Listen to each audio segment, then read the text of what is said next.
You have been listening to a news conference by the NYPD, essentially updating the public on a sexual assault that occurred yesterday around 3 o'clock in the afternoon at Kissena Park in Queens. Two 13-year-old students forced into a wooded area. Police describe a suspect in his 20s, said to have a tattoo on his chest, appeared to be the tattoo of a bull.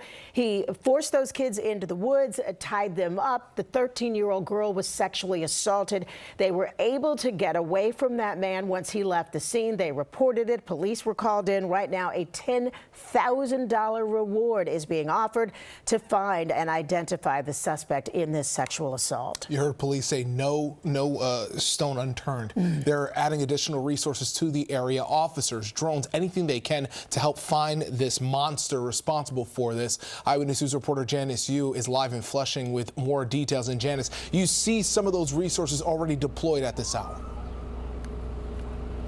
Yeah, I mean, Sandra, Pedro, I mean, this is an immense use of resources by the NYPD to track down what they're calling the animal who sexually assaulted a teenager. And as you guys mentioned, some of the officials with the NYPD just finished up an update. And I want to run through some of the updated things we learned. So we know that these two 13-year-olds, one boy, one girl, they are schoolmates.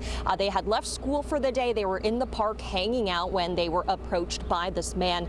They say had a machete-style knife, told the kids to come with him. They refused, and that's when he told them to shut up, is it in English, that is what he told them.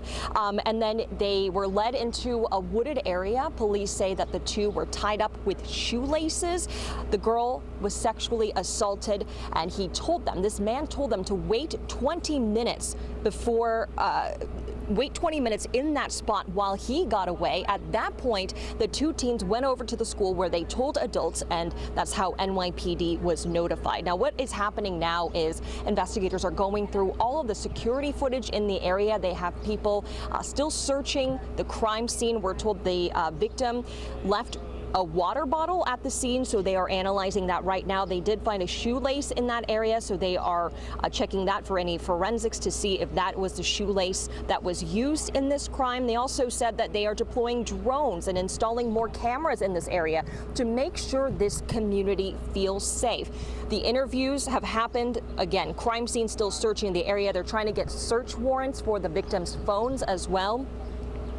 And so at this point, they're also trying to look at to see if this crime matches any other pattern, any other crime that may have happened in this area or New York City in general. So a lot of things to look at, but they are asking for the public's help when it comes to identifying who this perpetrator is. So just a quick rundown on who, again, that description. It's a man in his 20s, possibly Hispanic, 5'5" with curly hair. He appears to have braces on his teeth and a large boar or pig tattoo on his chest. We are told he spoke with a heavy Spanish accent.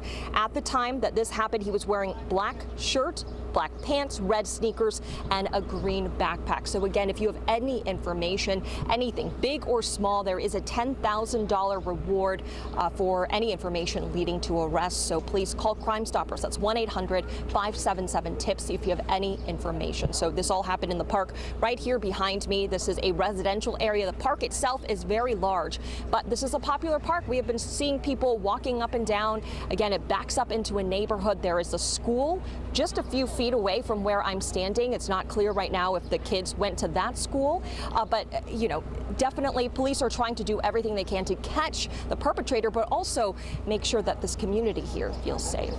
I'll send it back to you guys. Live in Flushing, Janice Yu, Channel 7 Eyewitness News.